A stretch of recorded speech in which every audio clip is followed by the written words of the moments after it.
मागाठाडी विधानसभामध्ये मनसेच्या वतीने मिसल महोत्सवचे आयोजन केले गेले आहे। आमच्यासोबत मनसेचे राजू जी आहेत। राजू माने साहेब, काय सांगेल, कशा प्रकारचे आयोजन आहेत, किती प्रकारचे असे मिसल आहेत?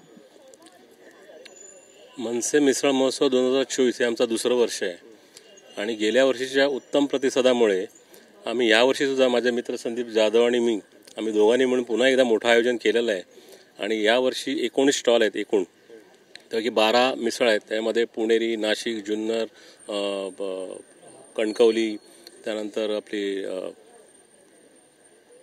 कोल्हापूरची मिसळ, अशा विविध प्रकारच्या मिसळ एकाच ठिकाणी आपण आणलेल्या आहेत आणि कालच्या एका दिवसामध्ये कमीत कमी 3-3.5 हजार लोक 3 तासामध्ये इथे येऊन गेलेत, त्यांनी आस्वाद घेतलेला आहे। एवढा उदंड प्रतिसाद आम्हाला चांगला मिळालेला आहे ह्या दुसऱ्या वर्षी आजच्या पण। आज स्वतः राजसाहेब तुमच्या या कार्यक्रमामध्ये येणार आहेत, किती उत्साह आहे, काय सांगेल? राजसाहेब आमचे जिकडेही जातात, आम्ही तर भाग्यवान आहोत की राजसाहेब नेहमी आमच्या प्रोग्रामला येतात। आणि इथल्याबद्दल बोलायचं तर आमची टॅगलाईन तुम्हाला दिसत असेल, जरा तिकडे बघाल का, चव महाराष्ट्राची स्वाद मराठीचा।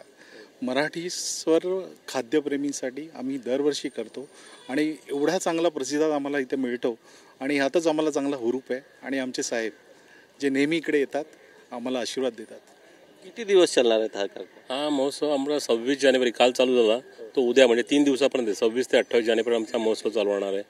आणि आम्हाला खात्री आहे की एकही माणूस रहिवाशीकडचं सुटणार नाही, सर्व इथे हजेरी लावण्यामुळे मला खात्री पूर्ण आहे। आम्हाला या कार्यक्रमाचा प्रमुख उद्देश काय आहे तुमचा?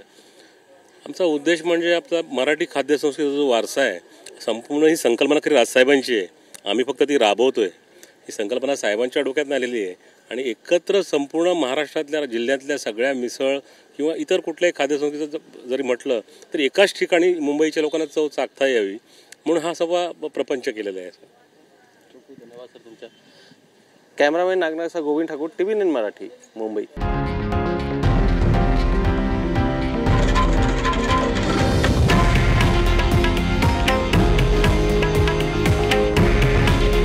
हे आहे देशातील नंबर 1 न्यूज नेटवर्क आणि आपण पाहत आहात TV9 मराठी। काळजी तुमची, हित महाराष्ट्राचं।